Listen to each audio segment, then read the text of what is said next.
8 Things We Loved About Thor, Love and Thunder. Despite the not-so-great movie reviews of Thor, Love and Thunder, what are the things fans loved the most about the MCU movie? There are so many aggregate sites out there though that it is hard to favor one over the other. 8. All of the Stormbreaker stuff. Stormbreaker is a cool axe that was created in the most metal way possible in the earlier MCU films. It's funny that such a badass weapon would get jealous over another via Mjolnir. It's also hilarious when Thor plummets to earth after arguing with his trusty axe. Thor has had some wild powers and weapons in the comics, but a jealous axe takes the cake. 7. The Guardians of the Galaxy. Fans hoping to see this film filled with the Guardians of the Galaxy will be disappointed. Will that involve one of Gore's minions or a relative of the Necrosword? It's hard to say, but what should be said is that even the smallest snippets of Star-Lord and the others were great. 6. The stage play returns. Matt Damon, Luke Hemsworth, and Sam Neill return to play their parts of Loki, Thor, and Odin respectively in this film. There is a new addition as well, Melissa McCarthy, who is playing Hela. The 4 of them are acting out moments of Thor Ragnarok for the tourists of New Asgard.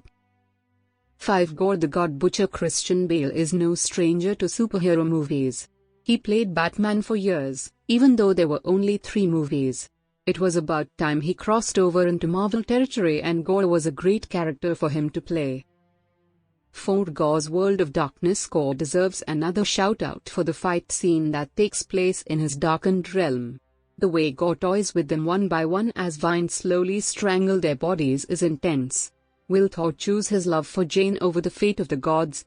How colors are muted is also why this dark universe is a cool point in Thor, Love and Thunder. 3. A lot of great lines. Thor, Love and Thunder continues where Thor Ragnarok left off in terms of comedy. This film might not have the best action scenes in the MCU or the most consistent plot. Most of those lines can be chalked up to Thor, who kills it. Thor is a true gem even out of the standard comic mythology. 2. Zeus getting owned. Zeus and the City of the Gods were all over the trailers for this movie. Zeus and his fellow gods don't have a huge role in Thor, Love and Thunder though, unlike the planet Thor visits in Thor Ragnarok. How Zeus gets owned and if he is still alive will remain a mystery for viewers who haven't seen the movie yet.